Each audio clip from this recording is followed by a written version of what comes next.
mengucapkan selamat ulang tahun untuk gereja Eklesia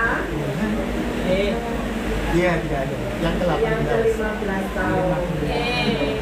Saya juga ucap syukur untuk jemaat-jemaat yang setia yang ada di gereja ini. Amin. Dokter saya. Jangan lupa sama saya ya, Bu. Ya, saya akan sharing firman Tuhan sedikit, tidak terlalu banyak. Nanti akan teruskan oleh anak saya Brian.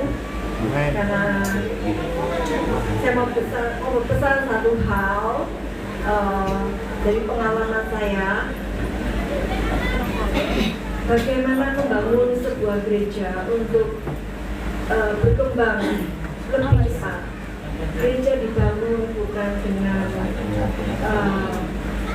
pesta gemerlap, mungkin menggunakan lampu-lampu yang begitu indah. Tidak dibutuhkan semuanya itu. Tidak dibutuhkan juga alat musik yang begitu indah. Tidak. Saya pesan satu hal di gereja ini, saya ambil dari Yohanes 12 ayat 32.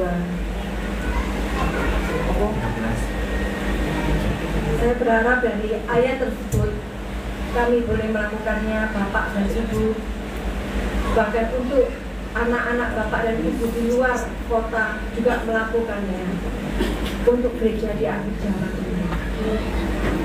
Kita nggak perlu terlalu pesta pora di dalam sebuah ibadah. Apa yang bisa kami lakukan, lakukan. Apa yang bisa saudara lakukan, lakukan. Yohanes 12 ayat 13. Dan aku, apabila aku ditinggikan dari bumi, aku akan menarik semua orang datang kepadaku. Hanya duduk menyembah sekumpulan berapa orang, 5 orang, 6 orang, 7 orang, 8 orang, 10 orang, lama-lama bisa menjadi besar. Itu di luar dari beyond expectation, dari apa yang nggak pernah kita pikirkan. Karena saya punya pengalaman banyak tentang semuanya ini. Semua diawali, diakhiri dengan penyembahan. Saya punya satu kesaksian yang bagus dari seorang anak muda, temannya Brian dari Inggris. Ketika saat itu belum ada komsel di Inggris, saya bilang sama anak wanita ini yang masih kecil, yang masih umur 19 tahun, saya berkatakan sama dia, di Inggris belum ada komsel, belum ada persekutuan doa. Banyak anak-anak yang kehilangan identitas diri mereka di Inggris. Mereka tidak tahu bahwa mereka sangat berharga di mata Tuhan. Mereka tidak tahu identitas dirinya, siapa saya.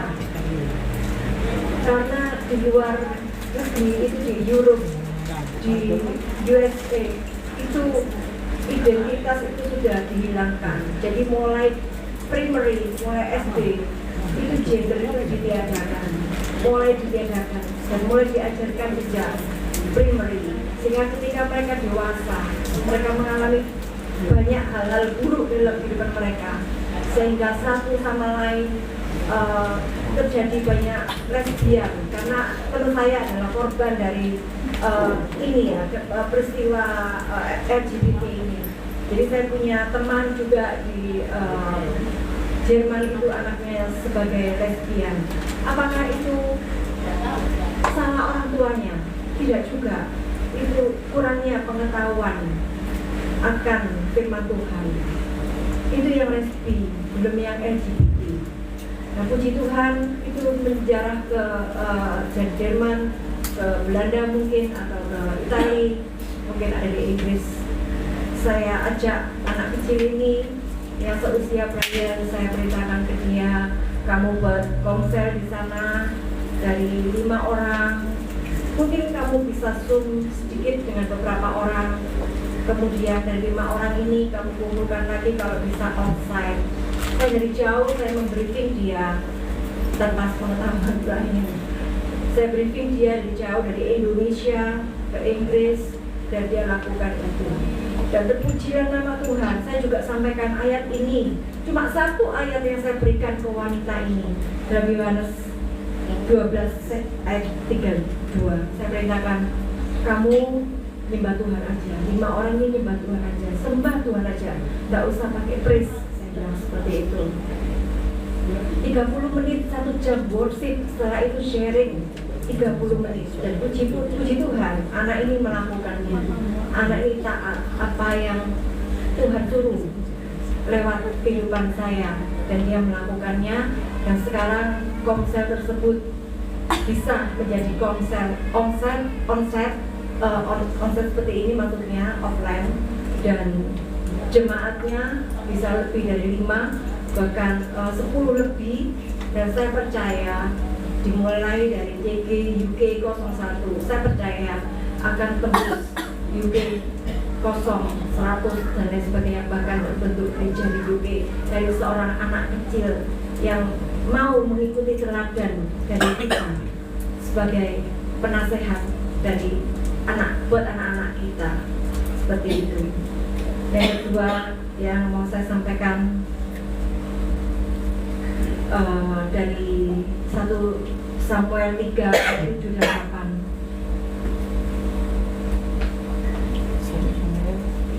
Bagaimana Samuel dipanggil Tuhan saat itu di masa beliannya. Samuel adalah anak dari seorang wanita yang bernama Hana. Ketika Samuel ini dilahirkan, Hana berikhtiar untuk memberikan Samuel ini kepada Tuhan, diserahkan ke Tuhan untuk dipakai Tuhan sebagai alatnya. Saat itu Samuel belum mengenal Tuhan. Dia pikir saat Samuel, dia pikir itu adalah Imam Eli yang memanggilnya. Ternyata bukan, itu suara Tuhan. 1 Samuel 3 ayat 7 dan 8. Samuel belum mengenal Tuhan. Firman Tuhan belum pernah dinyatakan kepadanya, kepada Samuel. Dan Tuhan memanggil Samuel sekali lagi. Dan ketika kalinya, ia pun bangunlah, lalu pergi mendapatkan Eli serta berkata, "Ya Bapa, bukankah Bapa memanggil aku?" Lalu mengertilah Eli bahwa Tuhanlah yang memanggil anak itu. Dan kemudian Samuel menjadi nabi, dipakai Tuhan untuk mengurapi Raja Saul dan Raja Daud. Karena saat itu Israel meminta seorang raja kepada imam. Karena saat itu belum ada raja ya. Setelah Yosua masuk tanah Kanaan, itu Israel belum memiliki raja. Bangsa Israel berteriak-teriak meminta raja. Tuhan kirim raja lewat Samuel mengurapi Saul untuk pertama kalinya. Keduanya Daud, itu yang kedua.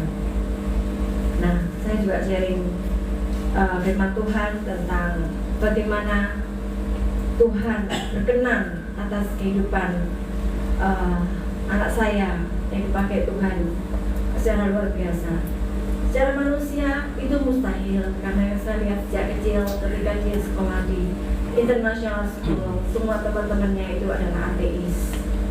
Bahkan ketika sekolah minggu, itu mustahil kalau anak ini sekarang bisa menjadi hamba Tuhan. Karena waktu kecil sukanya lari-lari, bahkan naik-naik kursi. Itu mungkin buat saudara lucu, tapi buat saya nggak lucu. Ketika puji Tuhan, ketika tumbuh dewasa, tiba-tiba ketika pandemi itu sudah berakhir, saya melihat dia bertumbuh di jalan Tuhan, berawal masuk di gereja sendirian. Saya pikir dia stres, saya pikir anak saya ini stres. "Mama, saya ke gereja," posting ke saya. Saya pikir, "Nak, kenapa kamu stres ya?" Dalam hati kecil mama. Terus kemudian minggu depan dia posting, "Stres, Mama, aku ke gereja." AOG, waktu itu AOG ya.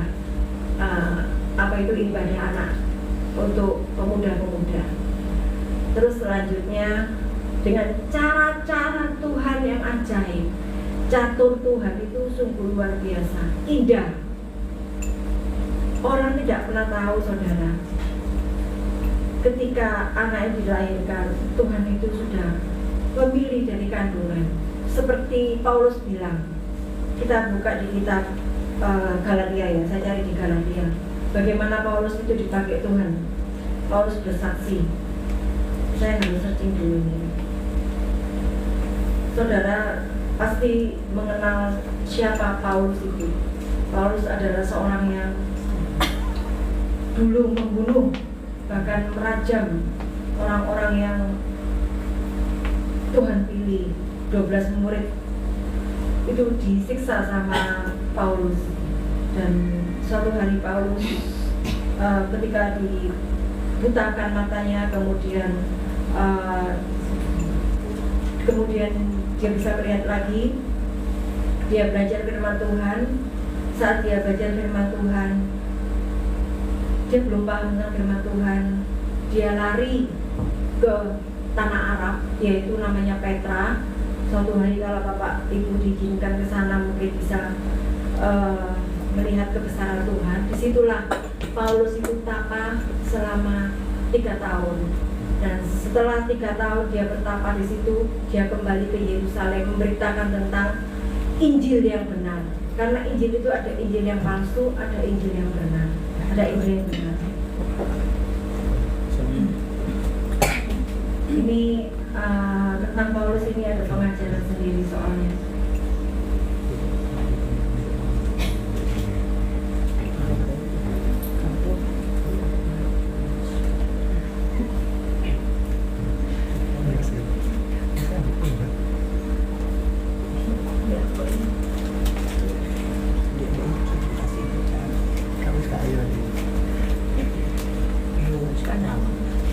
Galatia 1 ayat 15.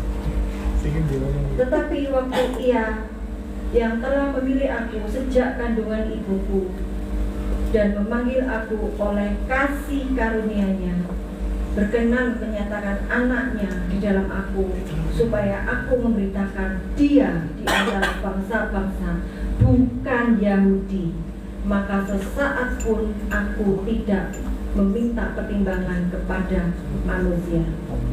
Juga aku pergi ke Yerusalem mendapatkan mereka yang telah menjadi rasul sebelum aku, tetapi aku berangkat ke tanah Arab dan dari situ kembali ke Damaskus. Ya, inilah ceritanya. Saat itu Paulus berangkat ke tanah Arab 3 tahun, kemudian dia kembali ke Israel. Itu kalau dibaca bagus. Ini ada ilmunya sendiri. Nah, dari sini saya mengucap syukur sama Tuhan bahwa apa yang saya dapatkan dari kehidupan saya pribadi, setiap anak yang kita lahirkan, dia tidak lahir itu tanpa tujuan. Setiap anak itu lahir ada tujuannya, ada panggilan ilahi di dalam setiap anak tersebut. Dan kita harus menemukan, sebagai seorang tua, bisa menemukan panggilan ilahi, the highest calling atas anak-anak kita. Jadi setiap orang dipanggil bukan hanya jadi pekerja, bukan hanya jadi entrepreneur, bukan hanya jadi pendeta, bukan hanya menjadi ya ibu rumah tangga biasa. Setiap kita punya the highest calling kita masing-masing. Tapi setiap orang punya tujuan. Setiap orang punya tujuan memberitakan Injil. Memberitakan Injil tidak harus menyebar seperti ini. Memberitakan Injil bisa ke teman, bisa ke saudara, ataupun ke teman-teman kita yang beragama lain. Karena saya punya banyak kesaksian hidup orang yang beragama lain itu, ketika dekat sama saya, cewek-cewek ini, mereka bilang, saya kok adem ya dekat sama kamu. Jadi dia bilang, boleh nggak aku habis masuk Kristen? Dia masuk Kristen. Ya, saya langsung saat itu belum ada GMS, saya masukkan ke gereja kita.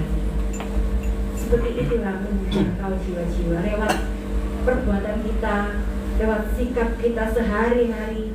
Jangan sampai menjadi batu sandungan. Cukup ajak teman kita duduk, diam, dengar, dan lakukan. Saya selalu seperti itu. Saya pesan ke teman-teman cewek saya, duduk, diam, dengarkan. Akhirnya mereka nyaman sama saya, dan puji Tuhan, mereka boleh dimenangkan dari agama seberang, boleh masuk bersama dengan kita di kekekalan nanti. Sampai sekian, saya lanjutkan ke Brian supaya waktunya nggak panjang. Shalom semuanya. Shalom. Ya, terima kasih telah memberikan saya kesempatan untuk membawa firman hari ini. Saya mengucap syukur kepada Pak Eko telah mengundang kami bersama melayani di gereja keluarga besar GBTI Eklesia Prambon. Izinkan saya berbicara melalui perspektif anak muda. Nama saya Brian Wahyudi. Saya umur 20, puji Tuhan. Saya sekarang melayani di sebuah gereja bernama Gereja Mount Sharon. Di situ saya memegang kelompok sel. Bagi yang nggak tahu, kelompok sel adalah perkumpulan orang-orang di hari selain hari Minggu. Di situ kita menyembah Tuhan, kita mendengarkan firman Tuhan, dan kita juga sharing sama satu sama lain. Jadi kita akan, tema saya hari ini adalah dipanggil dan diutus. Kita akan lihat dari Yeremia 1 ayat 4 sampai ayat 8. 1 ayat 4. Oke. Mari kita baca sama-sama di ayat 4. 1, 2, 3. Firman Tuhan berkata kepadaku, sebelum aku membentuk engkau dalam rahim ibumu, aku telah mengenal engkau, dan sebelum engkau keluar dari kandungan, aku telah menguduskan engkau.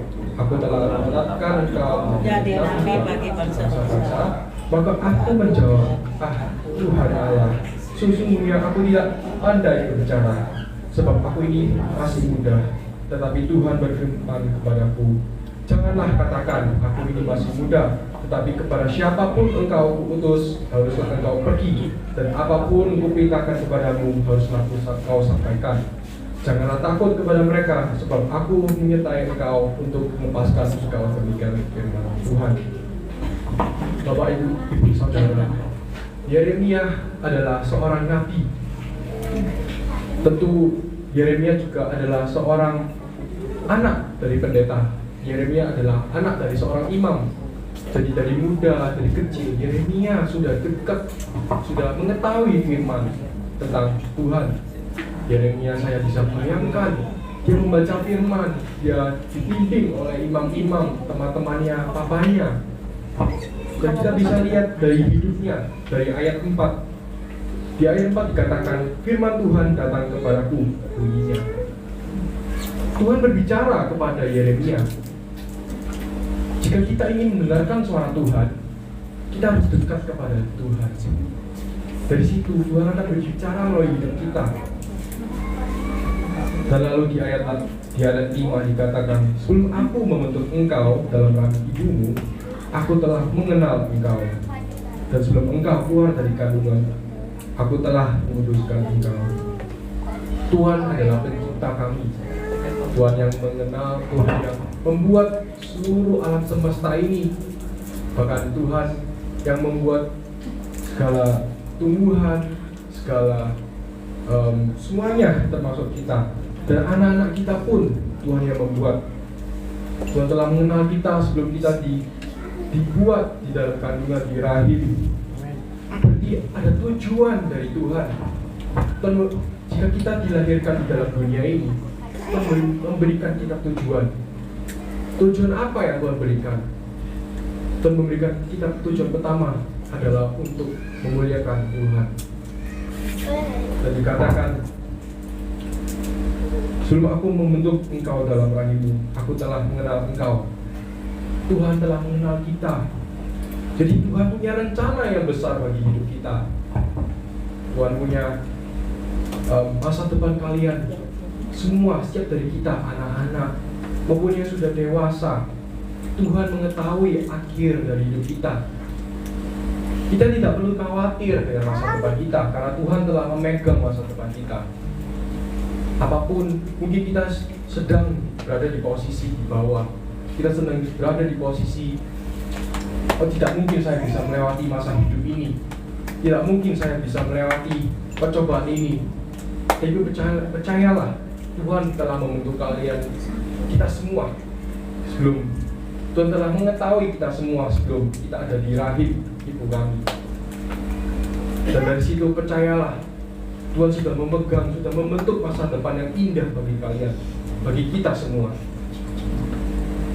Dan dikatakan juga, aku telah menguduskan engkau, aku telah menetapkan engkau menjadi nabi bagi bangsa-bangsa. Di sini kita bisa garis bawahi kata-kata menguduskan. Menguduskan bahasa Inggrisnya adalah set apart. Set apart berarti memisahkan. Memisahkan dari apa?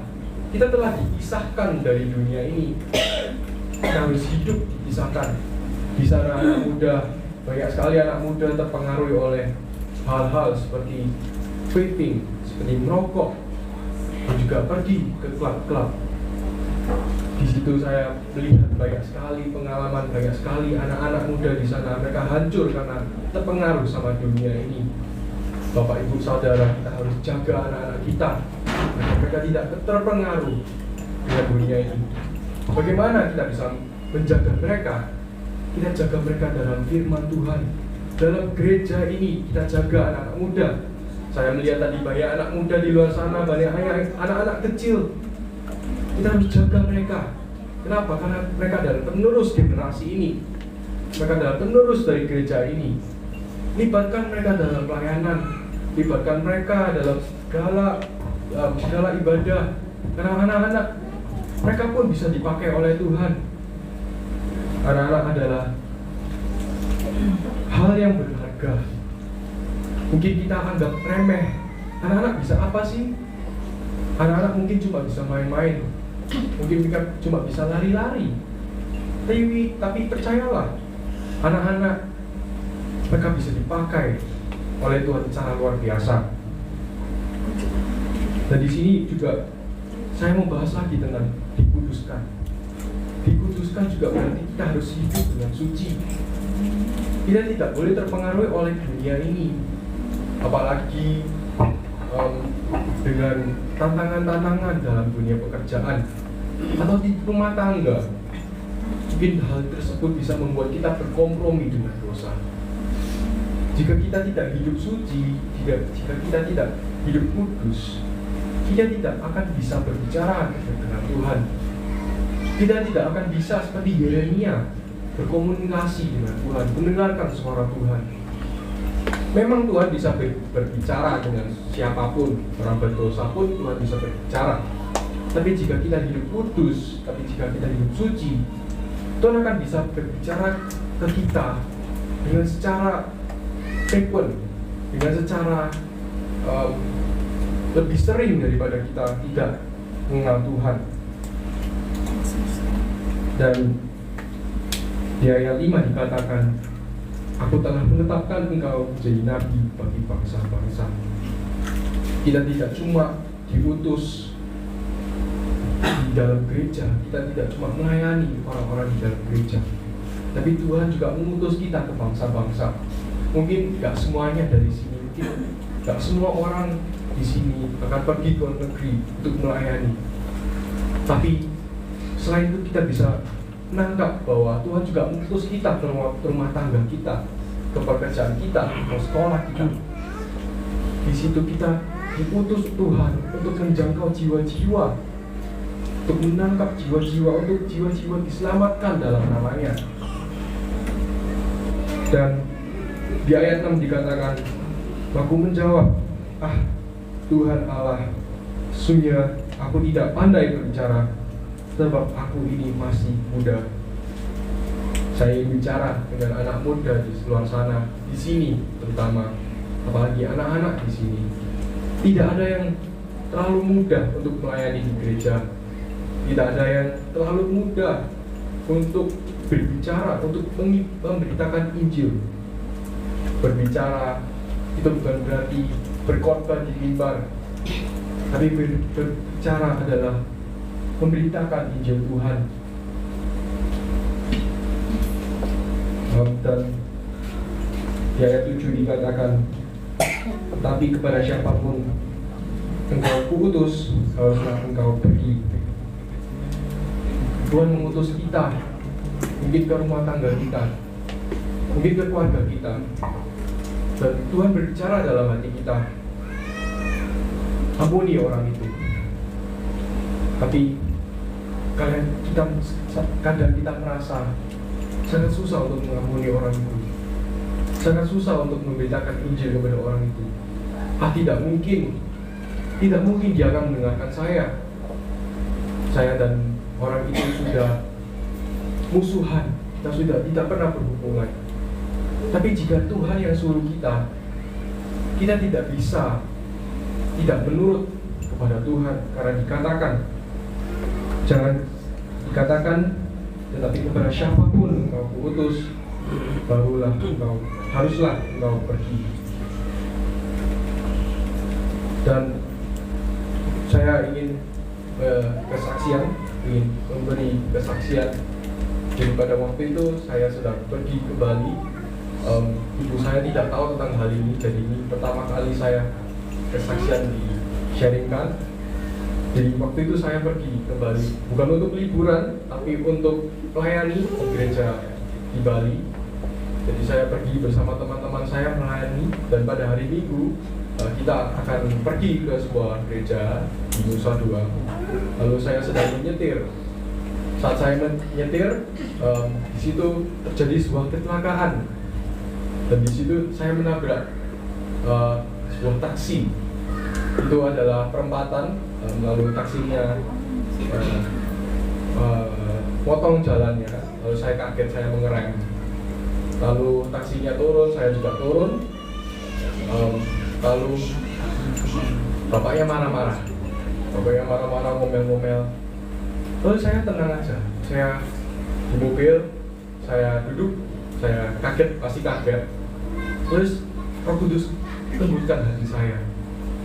Jika itu saya yang dulu, saya pasti sudah keluar dari mobil, saya buka tangan saya siap mukul orang itu dan berkata-kata kasar.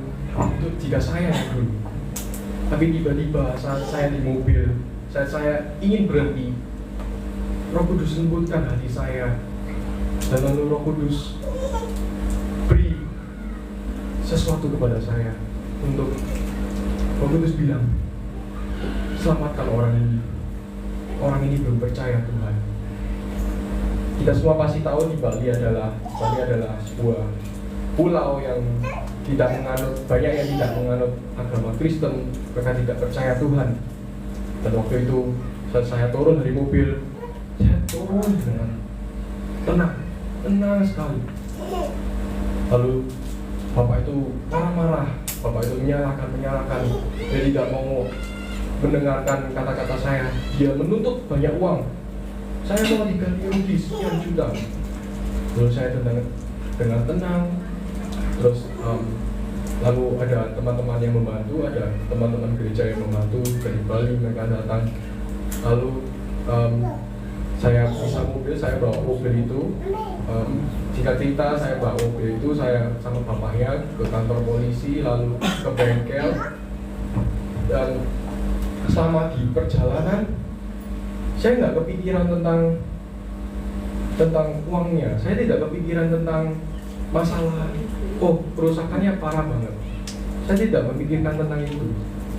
Tapi saya memikirkan tentang keselamatan bapak ini.